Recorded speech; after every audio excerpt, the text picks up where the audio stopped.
Mas a Terra não parou de tremer naqueles primeiros 9 minutos. Às 11 houve um trabalho enorme, certo? Certo. Nas 24 horas seguintes, registaram-se diversos abalos, embora de menor intensidade. Então o chão tremia constantemente. Durante muito tempo, durante quase um ano, não parou. Foram cerca de 500 abalos na totalidade. E bastou o primeiro para fazer cair a cidade.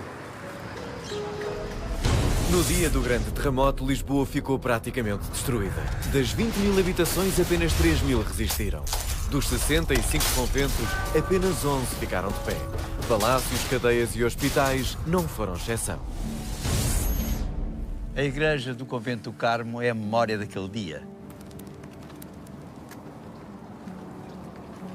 Minha senhora, eu estou casada há 32 anos, hein? 32. E todos os anos eu nunca, mas mesmo nunca, me esqueci de dar os parabéns à minha sogra. Nunca. Pois este ano, por acaso, olha, escapou-se-me. Nem imagina o escândalo que ela me fez. Ui! Caiu o Carmo e a Trindade. Ora, aqui está uma expressão nascida com o terremoto. É que a mulherzinha não se calava. Pois, é sempre assim, não me ligam nenhuma. Nunca se lembram do dia dos meus anos?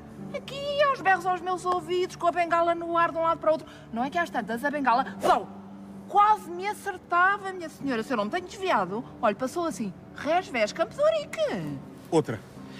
A expressão nasceu do facto de Campo de Ourique ter ficado intacto, mesmo no limite da destruição.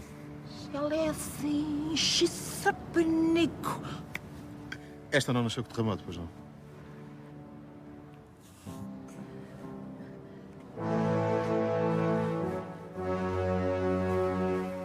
Algumas zonas de Lisboa foram mais afetadas do que outras por causa das características do solo, certo? Sim, a Baixa está assente no antigo braço do Tejo. O chão é constituído por areia e cascalho solto. E este nem sequer foi o primeiro grande terremoto de Lisboa. Houve outros enormes. Em 1356, em 1531, em 1750, justamente no dia da morte do rei Dom João V. Só que o de 1755 foi o que a história registou com maior detalhe. Como, aliás, sendo um dos maiores de sempre, em Portugal e no mundo. O terremoto de 1755 atingiu o grau 9 da escala de Richter e os seus efeitos foram observáveis a mais de 3 mil quilómetros de distância, como no Rio Dal, na Suécia, onde se registaram oscilações anormais do nível da água. Ora, aqui está o Convento do Carmo antes do terremoto. Imagina este teto a desabar. Muito bem, isto era o convento, mas como é que era Lisboa antes do terremoto? Boa pergunta.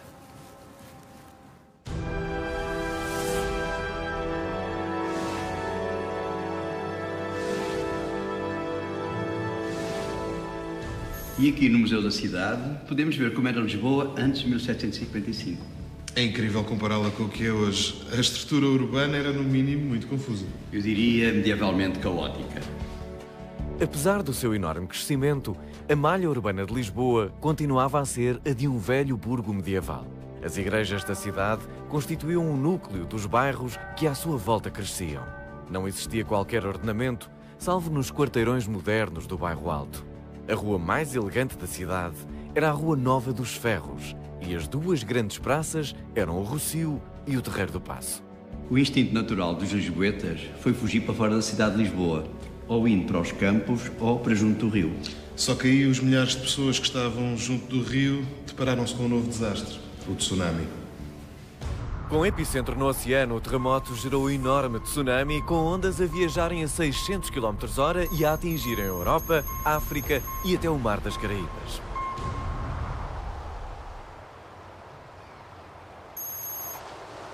Aquelas imagens dos tsunamis no Japão e na Indonésia fazem-nos imaginar o que se terá passado aqui.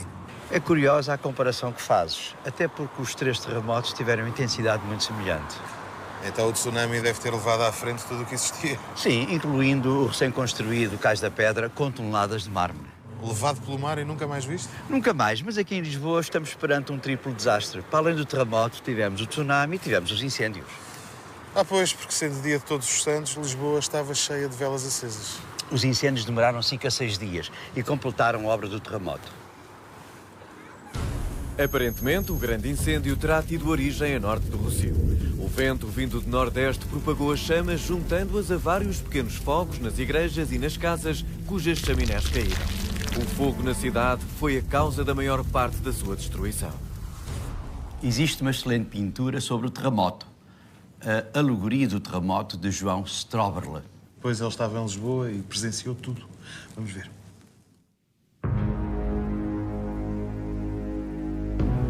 Meus caros, tenho que vos mostrar um quadro. Nele é retratado o grande terremoto de Lisboa, o inferno que se viveu. É um quadro tremendo, até porque naquele dia a terra tremeu. Ora, esta senhora de espada flamejante é a justiça divina. Da justiça divina falaremos melhor mais tarde. E este senhor é o próprio do pintor, é o senhor João Stroberle. Mas ele também esteve no terremoto. Esteve e viu as pessoas desesperadas, chorando os mortos, com o horror estampado nos olhos. Enquanto um franciscano tentava salvar a alma dos que morriam. No ar só havia a poeira das casas caídas e o gás que saía das fendas da terra, que a todos quase cegavam. Uns houve desprevenidos e sem roupa, que juntaram a vergonha ao pânico que viviam. Muitos viam-se rodeados pelas chamas ou eram esmagados por um súbito desmoronamento. Outros pediam a Deus que lhes trouxesse viva a mulher desaparecida ou os seus filhos, as suas crianças pequenininhas. Bom, e agora ajeitem-se nas cadeiras, peguem nos lápis de cera e tentem copiar esta bonita cena. Depois da pintura, vamos ao cinema. Filme de terror não, por favor.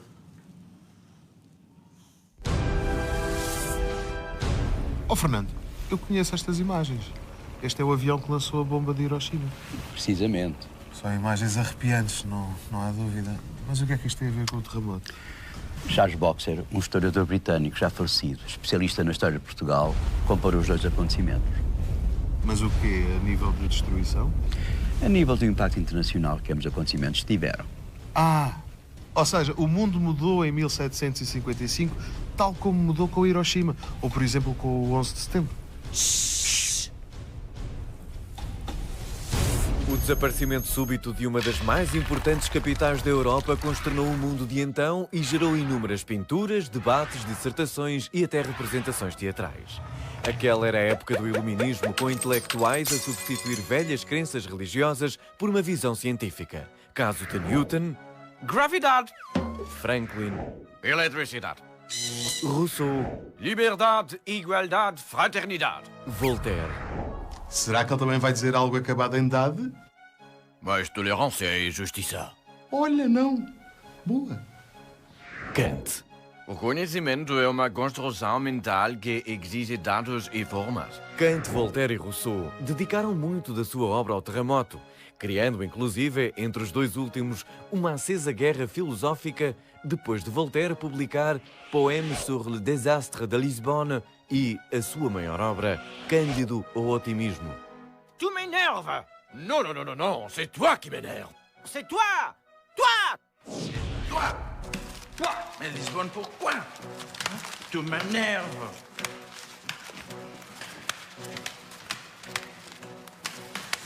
Bom, e enquanto a Europa filosofava violentamente sobre o terremoto, em Portugal tínhamos que ser pragmáticos. E aí falamos do Marquês, ou melhor, Sebastião José de Carvalho e Melo. Pois claro, só mais tarde é que ele seria Conde de Oeiras e Marquês de Pombal. Ele que, muitos anos antes do terremoto, teve contacto direto com as ideias iluministas. Mesmo direto. Vantagens de ter sido embaixador.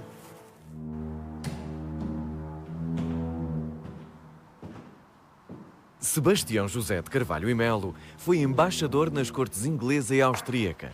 Embora sem significativo sucesso diplomático, guardou os ideais iluministas e testemunhou o início da Revolução Industrial.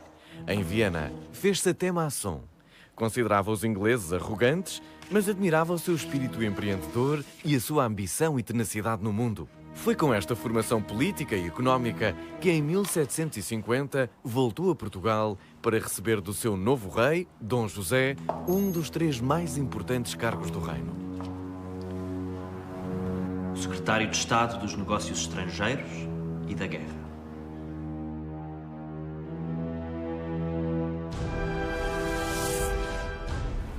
Marquês de Pombal era um estrangeirado. Era um intelectual português influenciado por ideias estrangeiras. Fernando, e tu és daqueles que acha que ele merece uma estátua, como Salazar achou, ou achas que era um tirano? Muita gente acha que ele tinha um lado simultaneamente execrável e admirável. Ou seja, era uma espécie de Dr. Jekyll e Mr. Hyde, exemplar numas coisas, diabólico noutras. Sim, mas repara que ele próprio censurava algumas ideias do iluminismo enquanto defendia outras. Uma coisa é certa, o senhor governava com um punho de ferro. Ele era um déspota. Ele só poderia governar dessa maneira, na minha opinião, para demover os poderes instituídos e fazer avançar Portugal. Ah, pois, Portugal, que comparado com o que ele viu no resto da Europa, devia estar bem atrasado. Com certeza. Portugal era dominado pela visão beata e conservadora do sul da Europa. Os jesuítas detinham um enorme poder e eram mal vistos até pelo próprio clero. O ensino era controlado pelas ordens religiosas. A Inquisição, poderosíssima, convertera-se num Estado dentro do Estado. A nobreza dividia-se na que estava ligada ao passado, agarrando-se aos seus privilégios, e a mais progressiva e aberta, disposta a desenvolver a indústria e o comércio e a aceitar a ascensão social dos homens de letras e da burguesia que tinham o apoio de Pombal. Eis o juízo da verdadeira causa do terremoto. Escrevi-o para vós, para a vossa salvação. Apresento do Padre Malagrida. Quem foi? Foi um influente jesuíta que ousou opor-se a Sebastião José de Carvalho e Melo.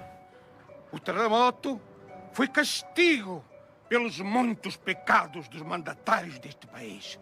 E Deus castigará todos os que participarem na reconstrução da cidade de Lisboa. Cá está outra vez a ideia de castigo divino que já o Stroberl pintara. Exatamente.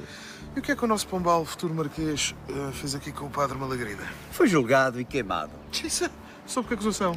Acusação de ter participado na tentativa de assassínio do rei Dom José e ser cúmplice dos Távora e do Duque de Aveiro. Ah, o famoso processo dos Távora.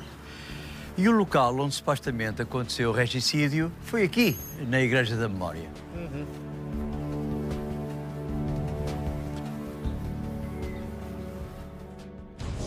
O processo dos Távora foi um polémico julgamento que sentenciou à morte a poderosa família Távora e a alguns dos seus influentes amigos. Apesar das escassas provas de acusação apresentadas, foram executados publicamente em Belém, de forma bárbara e com requintes de crueldade, a Marquesa Leonor de Távora, o seu marido e ex-vice-rei da Índia, Francisco Assis, os seus filhos e amigos e também o poderoso Duque de Aveiro. Eram assim eliminados vários dos inimigos de Carvalho e Melo. Aqui está o padrão que lembra os trágicos acontecimentos. Sim, este é o padrão do São Salgado. Vê o que diz esta placa. Ora, resumidamente, diz que aqui foi arrasada e salgada a casa do Duque de Aveiro, que participou na tentativa de assassinato do rei a 3 de setembro de 1758. Sim, este chão foi salgado para que nada mais aqui crescesse, nem sequer uma simples erva.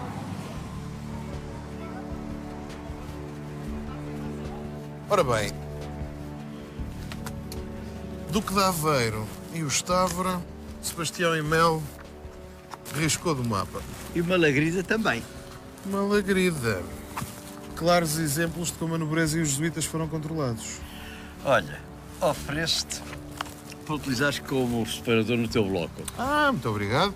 Este quadro do Marquês é famoso. Chama-se precisamente Marquês de Pombal expulsando os jesuítas. O quadro assinala a expulsão dos jesuítas por Pombal, eliminando assim um dos principais contrapoderes do Estado. Ao mesmo tempo, o Marquês extinguiu a Universidade de Évora, controlada pelos jesuítas, e reformou a de Coimbra, tornando estatal o ensino superior. Criou também a primeira escola de contabilidade do mundo. Para o Marquês era essencial o desenvolvimento do comércio e da indústria. Mas voltando aos seus inimigos, a Inquisição, que Sebastião e Melo também odiava, foi expulsa? Não. Ele conseguiu controlá-la, pondo o seu irmão a dirigi-la. Estrangeirado, mas não tanto. O Marquês também usava a bela da cunha à portuguesa. Sim, mas nota que a cunha é um fenómeno internacional. Também é verdade. Mas bom, o que importa é que o pulso de ferro do Marquês foi decisivo para enfrentar o terremoto. Sim, tanto mais que o próprio Dom José I estava destroçado com a tragédia. Destroçado mesmo. Tanto que viveria numa barraca até ao fim dos seus dias. Mas era a real barraca. Não, era uma senhora dona barraca. E que fica aqui, onde hoje é o Palácio da Ajuda. A Real Barraca era um enorme palácio de madeira com cerca de 50 divisões, desde os aposentos reais à igreja. Os seus interiores foram decorados com o melhor e mais belo mobiliário e preciosas peças de tapeçaria, pintura e joias. Ex-Sebastião José de Carvalho e Melo e Dom José, após o terremoto, na casa de Carvalho e Melo, em Lisboa. É um milagre de Deus. Sinal divino a vossa casa ter resistido à tragédia. Todos o dizem. Deus nada teve a ver com a tragédia. Diz-se que à pergunta do rei, o que fazer, Carvalho e Melo terá respondido: enterram-se os mortos e cuidam-se dos vivos. Não se sabe se terá dito isso mesmo, mas a atitude foi essa. Vossa Alteza, é necessário dar prontíssima sepultura aos mortos. Mas sem a devida cerimónia fúnebre, o cardeal vai considerar um sacrilégio. Terá de aceitar. É preciso eliminar os corpos ou o ar ficará carregado pelas pestes. Ou seja, os vivos serão alimentados e prestados os devidos socorros. E não poderão sair da cidade sem autorização especial. É preciso gente para remover os corpos, os escombros e drenar as águas estagnadas. imagina o inferno em Lisboa. E ainda há aqueles que fugiram da prisão e ajudam a espalhar o caos. Esses serão enforcados de forma sumária ou presos para ajudar no desentulho. E também aqueles que evocam profecias catastróficas. E é necessário evitar a especulação. E para isso o que haveis pensado? Os alimentos que entrarem na cidade não pagarão direitos. Os preços, os salários e as rendas das casas serão fixados à data anterior ao grande acontecimento. E ainda falta perceber a real dimensão da tragédia. Para isso, enviei a todas as paróquias este questionário.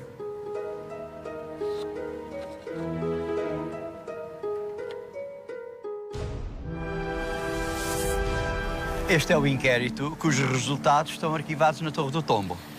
Ora bem, e aqui basicamente pergunta-se quanto tempo durou o sismo e que características teve, que tipo de danos causou, se os animais tiveram comportamentos estranhos e o que é que aconteceu no mar, nas fontes e nos rios. Alguns dizem que foi o primeiro inquérito sismológico feito em moldes científicos. Sem dúvida, de algum modo, é um antepassado da sismologia. Bom, havia que diagnosticar o problema, conhecer o estado da cidade antes da reconstrução. E quando é que começa a reconstrução? Em 1758. Ok, 3 anos depois. Então onde é que as pessoas viveram até lá? Viviam em descampados, nos pátios dos conventos, os mais pobres. Os mais pobres. E os mais ricos? Os mais ricos viviam em barracas de madeira. Imagina que isso pegou uma moda. Uma moda, viver na barraca. De tal maneira que até mesmo as pessoas que tinham as casas mais ou menos conservadas passaram a viver também em barracas de madeira. A senhora Dona Henriqueta demorou muito tempo a construir a sua barraca? Não, ela veio praticamente feita. Ai, que luxo! É verdade. E foi rapidíssimo de montar, apesar de ter 2 andares e um resto de chão utilitário. Um pré-fabricado com 3 andares. E esta, como as melhores barracas de Lisboa, foi comprada na Holanda. Veio da Holanda? Sim, senhor.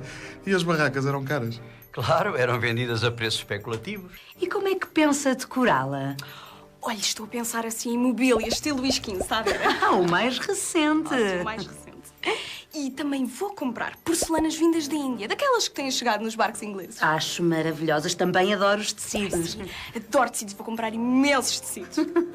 Mas venha comigo lá fora ver o coche que o meu bem-amado esposo me comprou. Com certeza, senhora Dona Henriqueta. Antónia Josefina Brás de Mel e Albuquerque. Oh, Fernando, não era estranho que mandassem vir isto tudo depois do que tinha acontecido? As pessoas não se queriam mostrar fragilizadas. Mas viviam na opulência? E ainda mais do que de antes. E quem não tinha dinheiro pedia dinheiro emprestado. Falar em dinheiro, a cidade teve que ser reconstruída. O dinheiro vinha de onde? De diversas fontes, nomeadamente dos principais protegidos de Sebastião José de Carvalho e Melo, os comerciantes. O comércio de Lisboa ofereceu-se para pagar uma taxa de 4% sobre os valores de todos os produtos importados, o que seria canalizado para a reconstrução da cidade. Também os países estrangeiros contribuíram com alguns donativos. A Inglaterra, por exemplo, disponibilizou 6 barcos carregados de víveres e 180 contos de réis. Mas a maior contribuição vinha do Brasil. O Brasil, que era a nossa galinha dos ovos de ouro e de diamante. Eles é que alimentavam a nossa economia. Pois, até porque era quase tudo importado, não é? Era sobretudo de Inglaterra. Um dos grandes erros antes do Marquês de Pombal foi não termos diversificado a nossa economia. Mas o Marquês quis mudar essa conjuntura. Aliás, fez reformas a vários níveis. Sim, entre outras medidas, ele dificultou as importações, estimulou a economia, fez uma verdadeira reforma do ensino. E, já agora, criou a região demarcada do vinho do Porto. Sim, então um brinde ao Porto. Ao Porto e já agora ao Brasil, que muito nos ajudou com a reconstrução. Em maio de 1756, o Brasil prometeu pagar 1.200 contos de réis em 30 anos e a sua frota trazia 14 milhões em ouro e prata e um grande número de diamantes, um dos quais valia 1 milhão. Com a maior e mais eficaz cobrança de impostos, os brasileiros, e sobretudo os burgueses brasileiros, começaram a andar muito pouco satisfeitos. O que acabaria por levar à tentativa de independência do Brasil, através da Inconfidência Mineira? Sim, mas isso só vai acontecer depois do Marquês de Pombal e Dom José. Depois deles. Ou seja, podemos dizer que o terremoto de 1755 também se fez sentir no Brasil.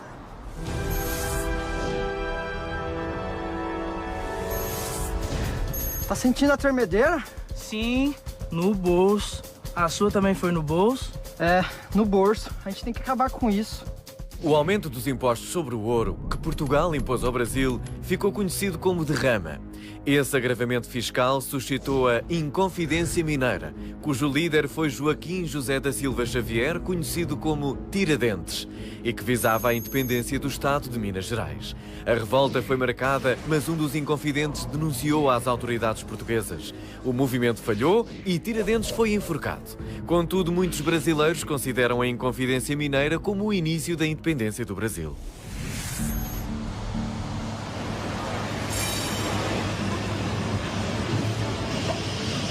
Uma moedinha para o Santo António, se faz favor. Então, mas ainda nem sequer é Santo António. Vá lá, dá lá uma moeda, não sejas avarento. Está bem. Obrigado. Então, e tu, não dás nada?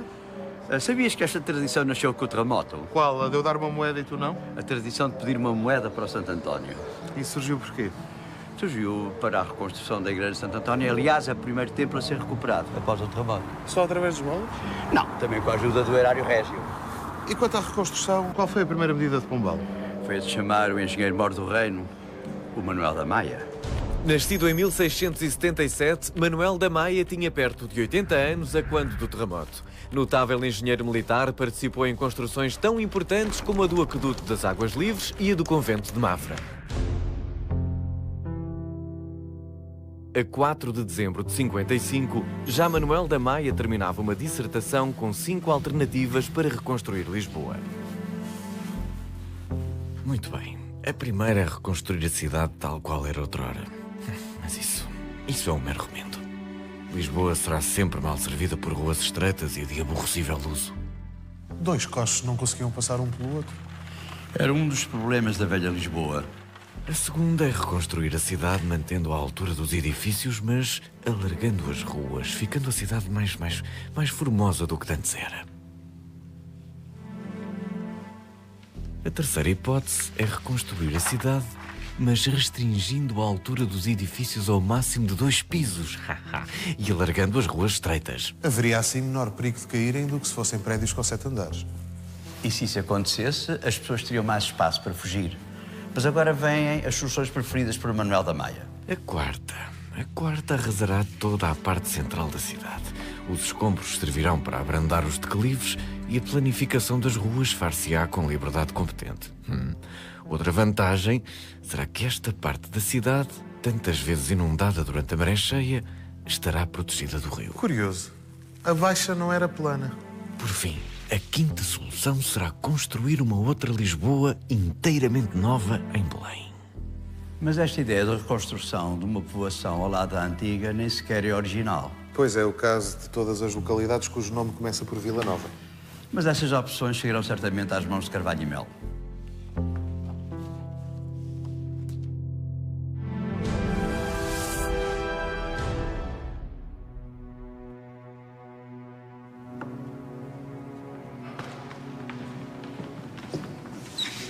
E das 5 soluções, ele aprovará a quarta.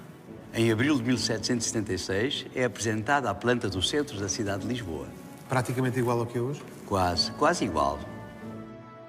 A planta apresenta uma malha composta por 8 ruas na vertical, sentido sul-norte, e 9 ruas que se desenvolvem no sentido ortogonal, este-oeste. Mantêm-se as duas principais praças, o Rocio e o Terreiro do Paço, sendo que este último é agora um retângulo perfeito. O plano cobre ainda uma vasta zona a poente do centro, na colina de São Francisco e junto do rio, em São Paulo. Das trevas irá nascer uma cidade racional, aliás, à luz das ideias do Marquês. E mesmo os nomes das ruas refletem bem a importância que o Marquês dava ao comércio. Exemplo disso é o Terreiro do Paço.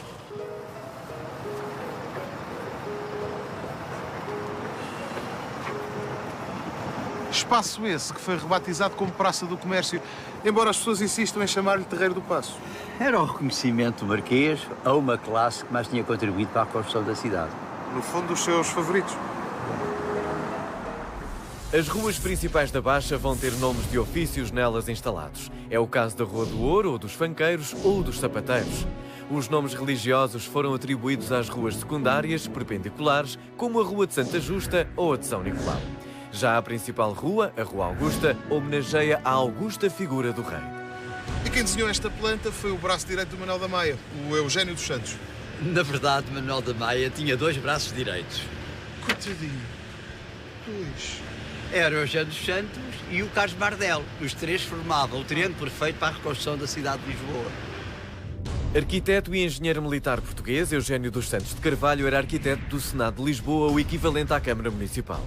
Carlos Mardel era um arquiteto e engenheiro húngaro que veio para Portugal em 1733, sendo nomeado capitão de engenharia e empregado nas obras do Aqueduto das Águas Livres, que dirigiu na parte final. Desenhou também os chafarizes, os arcos e a mãe d'água das Amoreiras, que terminaram esta obra. Próximo passo, a reconstrução. Sim, começado em 1758 com um novo tremor de terra. Outro? Sim, mas desta vez artificial, provocado pelas cargas de pólvora do sargento-mor José Monteiro de Carvalho. Ok, já percebi. Mas claro, os edifícios tinham que ser deitados abaixo para depois serem reconstruídos. Ele tinha a obsessão de destruir tudo. Por isso ficou conhecido na história como o bota abaixo. Então é daí que vem a expressão. Muito bem, e depois de tudo terraplanado, então sim, começava a reconstrução. Sim, segundo projetos de Carlos Bardel, mas sobretudo de Eugênio dos Santos. Cada edifício apresentava 5 andares. Rés do chão com loja, o andar nobre, guarnecido de varandas, 2 andares de janelas de peito e um 4º andar de águas furtadas.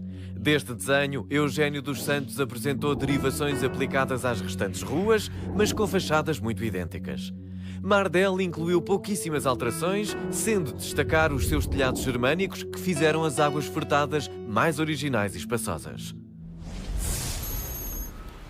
Mas estas fachadas praticamente iguais não são arquitetonicamente pobres? Muitos portugueses e estrangeiros também fizeram essa crítica, mas o conceito revelar-se extremamente vantajoso. Então como assim? A reconstrução da cidade teria que ser económica e rápida. Pois claro, era uma luta contra o tempo. Ainda por cima não tinham as máquinas de hoje em dia, não é? Nem sequer havia a mão de obra necessária. Não havia operários e muito menos operários especializados.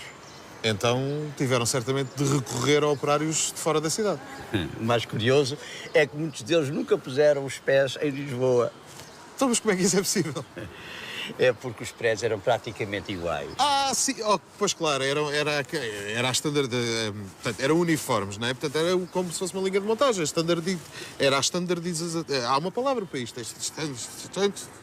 Com a standardização, foram produzidos fora da cidade muitos dos elementos dos edifícios pombalinos.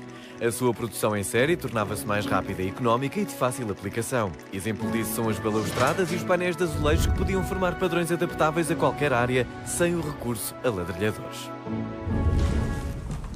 Uma coisa de que ainda não falámos são as gaiolas pombalinas, que ainda são eficientes se forem respeitadas, claro. A questão é que muita gente adulterou este magnífico sistema construtivo, deitando abaixo as paredes e adaptando as outras funções. E é, de facto, um elemento antissísmico genial que este edifício já tinha. Sim, é o mais genial, mas não é o único. Para evitar a queda dos edifícios pombalinos, as suas fundações são feitas com arcos para transmitir melhor as cargas ao terreno. Na base, existe um sistema de estacas de madeira que ajuda a suster o edifício nos terrenos instáveis da Baixa. Mas a estrela da companhia é a estrutura tridimensional de madeira chamada gaiola pombalina. A sua elasticidade e resistência foram testadas eficazmente por militares que, sob o comando de Mardel, marcharam sobre ela para simular um tremor de terra. E ainda criaram estes corta-fogos para evitar que os incêndios se propagassem de prédio para prédio. Mas o expoente máximo do Pombalino é mesmo o Terreiro do Paço. Aliás, Praça do Comércio. Sem dúvida.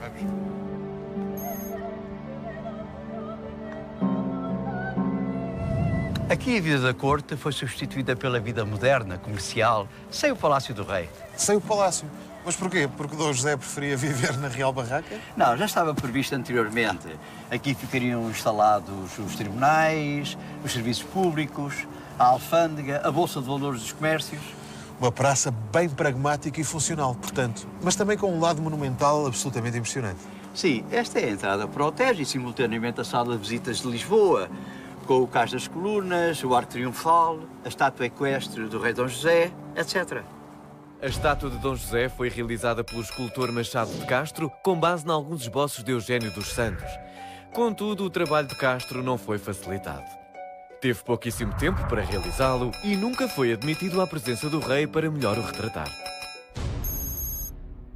E ali está Machado de Castro, mais a sua maqueta.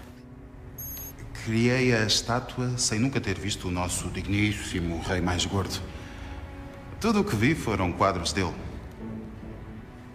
Mas ficou bem o cavalo, conduzido pelo triunfo na Europa, pisando um guerreiro, e a fama nas Índias, com o elefante e o escravo.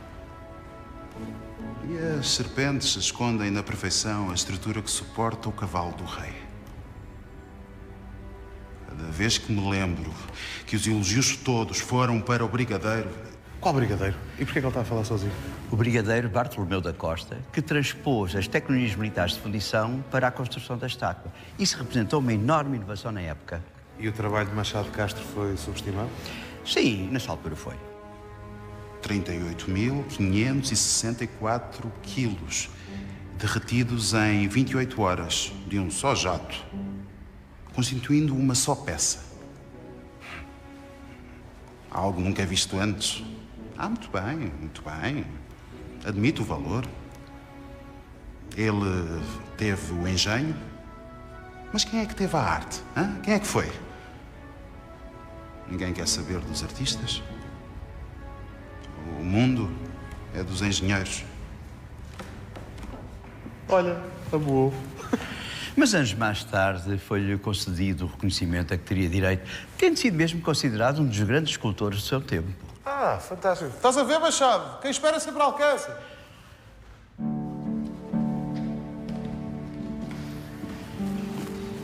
Convido-te agora a ver uma forma diferente de interpretar a história. Como assim?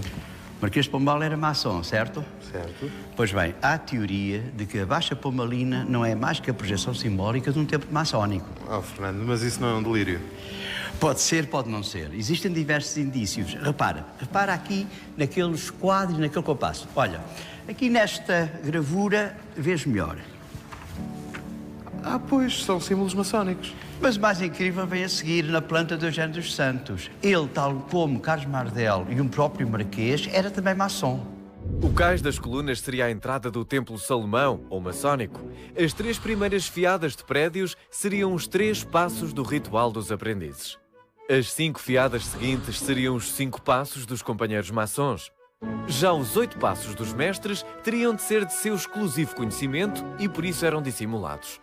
Para os descobrir, seria necessário rodar o mapa, seguir os 5 passos, mais 3 dissimulados pela forma redonda do compasso, que é a ferramenta por excelência dos mestres. É incrível imaginar Lisboa como um templo gigante. Efetivamente. Mas voltando ao Marquês de Pombal, o fim da sua carreira política foi decadente. Sim, de facto. Em 1777, Dom José morre e Dona Maria I, a sua herdeira, detestava-o. Pois, claro, por causa do processo de Estávora, de quem ela era muito próxima. Efetivamente, ele é destituído de todos os cargos políticos e, passado 5 anos, ele morre. E como é que o país ficou depois? Algumas medidas económicas ficaram, mas, de um modo geral, Portugal voltou a ser o país beato e atrasado que era antes. Ah, daí vem então a frase mal por mal, antes pombal. Bom, mas pelo menos temos a Baixa. E se as pessoas voltassem a morar aqui na Baixa e os preços fossem recuperados, essa era a maior homenagem que se poderia fazer ao Marquês. Sem dúvida, a ele e a todos aqueles que participaram na reconstrução da cidade após o terremoto. Fizeram casas, fizeram história.